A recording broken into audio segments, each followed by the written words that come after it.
a live one time, and I just went through a good maybe 30 math. But on a wide scale, everybody telling themselves they're good mothers and fathers. How? How? Math and reading is one of the main skills that you need to not just survive, but to thrive in this world and not get taken advantage. And the kids will be failing, staying back grades, and every child develop at its own pace. And these cliches saying, ma'am, your child behind. Your child behind, and that is the problem. You're not willing to say that to yourself and actually take action to match that. Your kid is not reading at an acceptable reading level. Your son cannot get off that game and focus enough to be able to do something more than shout and yell at the screen or wait for the stars to go across because he beat a level. Ma'am, he gonna be slow. He gonna be one of them very niggas that you be talking about in the dating pool. Sir, your daughter sits in the room and just watches TikTok. What do you think she's being programmed to do? Twerk, put on little clothes, and feel like a nigga supposed to give you money and your body is the table. X. We just lying to ourselves. We're doing it to us. So foundationally, regardless of what your sexual preference is or where you choose to live or what career you choose to go in, you got to be honest with yourself about what the fuck is wrong with you coming from your upbringing, and then aim to do better and tell nothing but truth to the next generation that you're raising. I was talking to somebody on a one-on-one earlier. Most of the kids in single parent headed households, especially single mother headed households, they are being raised by tablets, PS5s, Xboxes, and the fucking computers. That's what they're being raised by.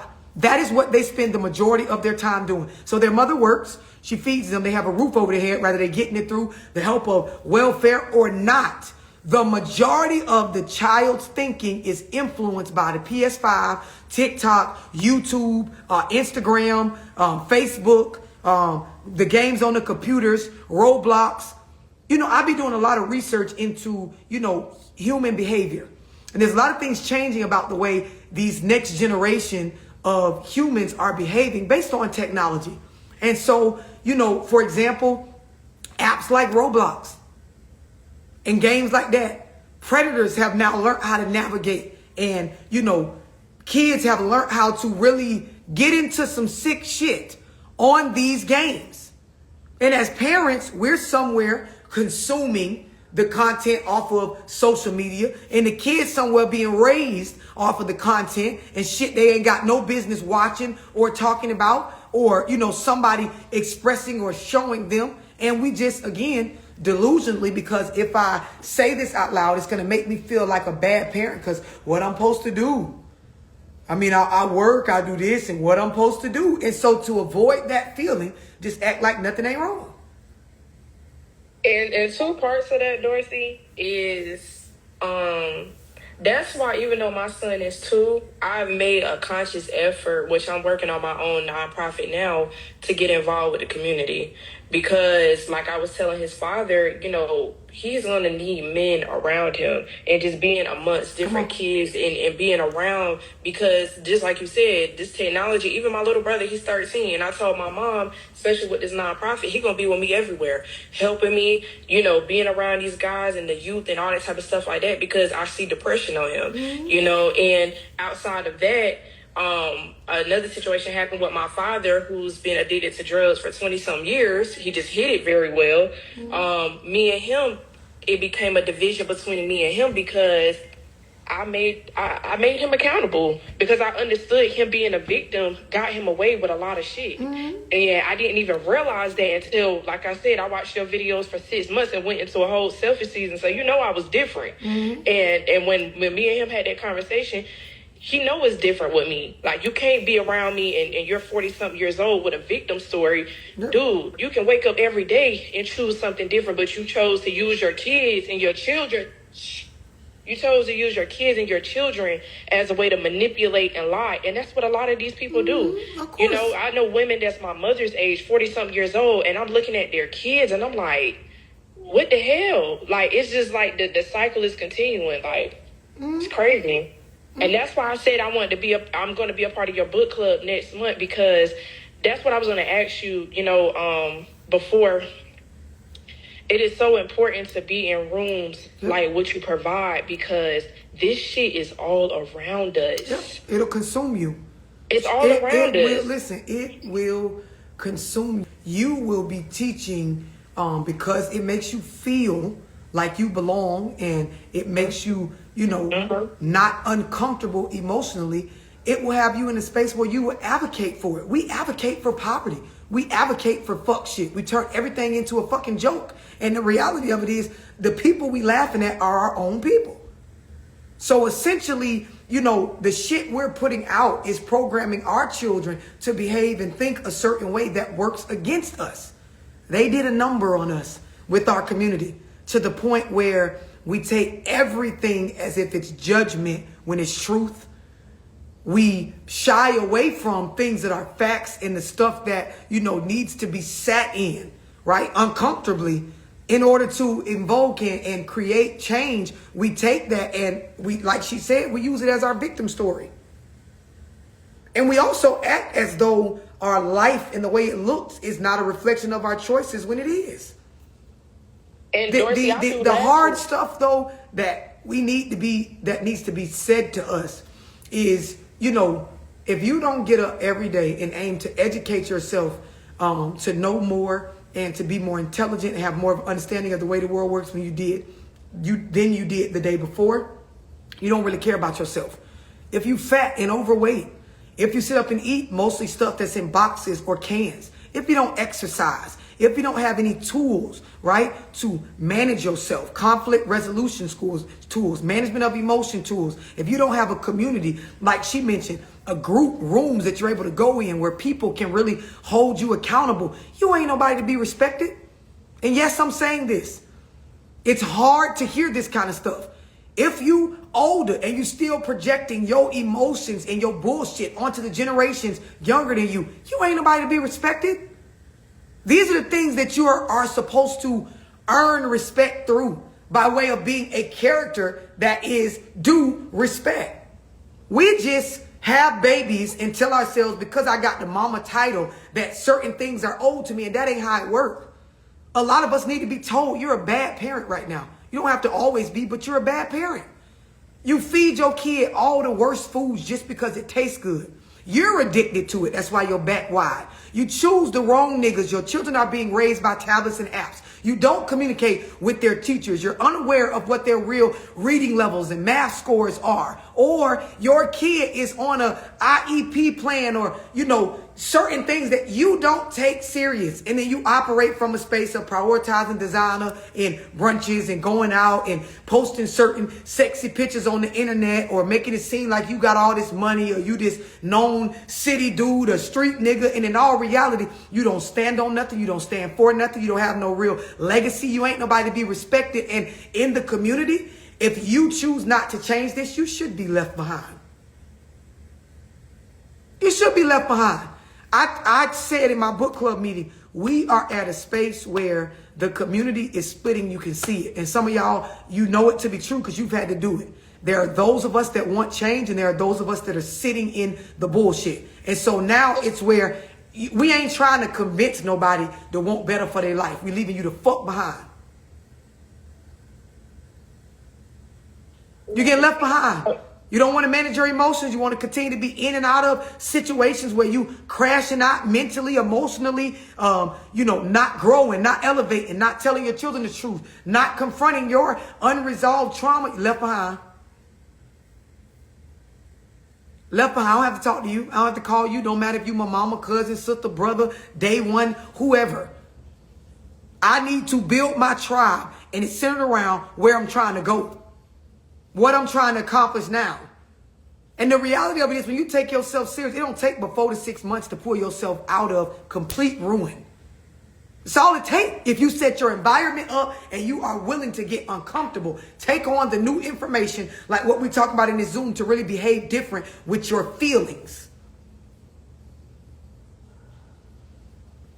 Keep keeping an emotional journal, taking account of the situations from the past where I responded or reacted based on how I felt and not based on what was best for me and the people that I look after. Being honest with myself so that I do sit in uncomfortable feelings about what I'm doing incorrectly, because that's where I'm gonna get my motivation to change. Admitting when I am isolating myself because I don't know how to pick the right people. Going to therapy. Reading to elevate my mind. When you know better, you do better.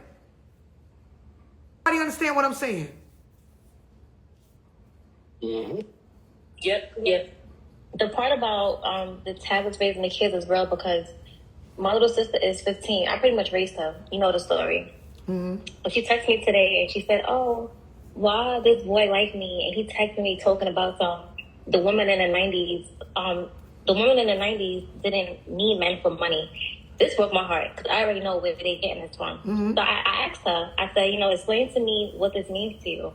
And she said, "Oh, he feels like I'm too expensive." And so I don't want to drag it out, but pretty much I had to explain to her. I said, "Listen, I'm not saying let anybody take advantage of you. I said, at your age, nobody can take care of you besides your mother and me as your sister if you need anything." You understand? But I know it's what they're seeing on the internet. Mm-hmm. And this is heartbreaking because why is a 15-year-old having a conversation about him needing to have all this money to take care of you? They're both in high school. Because listen, and it's just like, a lot of us, Tracy, and I'm going to be brutally honest with you, a lot of us are good-looking women, but we're not good women.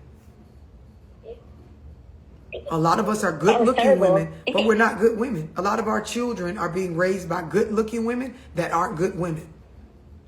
The materialism has taken over the space of however some shit makes me feel. And watch this, back to the feelings. I'm an emotional buyer. I'm an emotional spender. I'm the easiest person to solicit or sell from a space of consumerism, meaning I just consume because I operate based on feelings, because I program my mind to watch Instagram and reality shows and the shit on Facebook and on TikTok. And it makes me just all day long want, because that's all I do is feed my mind these images, this rhetoric, these conversations, these material items, and it makes me just want more. And so there are a lot of us as women, we are good looking, but we are not good women.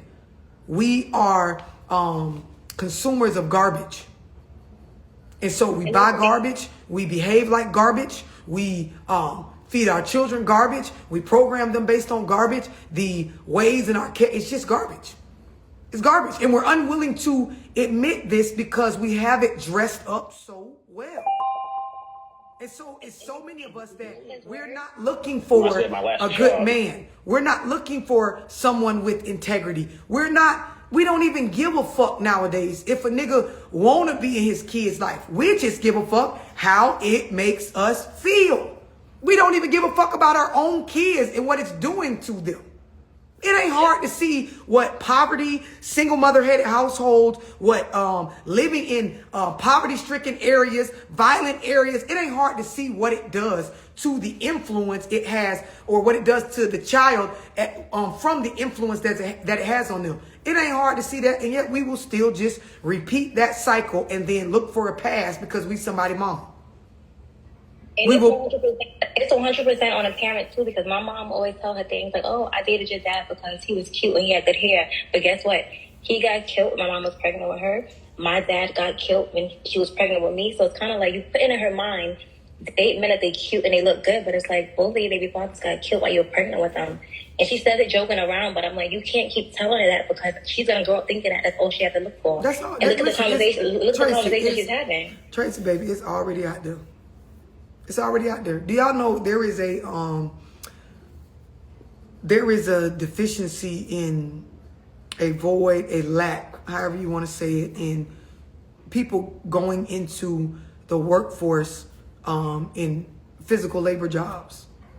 So, for example, in these next coming decades, we are short on electricians, carpenters, plumbers, people that want to work in the construction industry, especially with the way government is making moves to, take a lot of people out, deport a lot of people out of this country, that this is all they know, and that's the career area that they, you know, were going to work in for the rest of their time spent in this country had they not been deported. Like, our households are not raising boys that want to go into this. In our community, especially as black people, if you look historically, we thrived when our men went into these particular areas to educate themselves by trade and become a plumber, an electrician, a carpenter, you know, somebody that works in construction, somebody that works with their hands. Welder.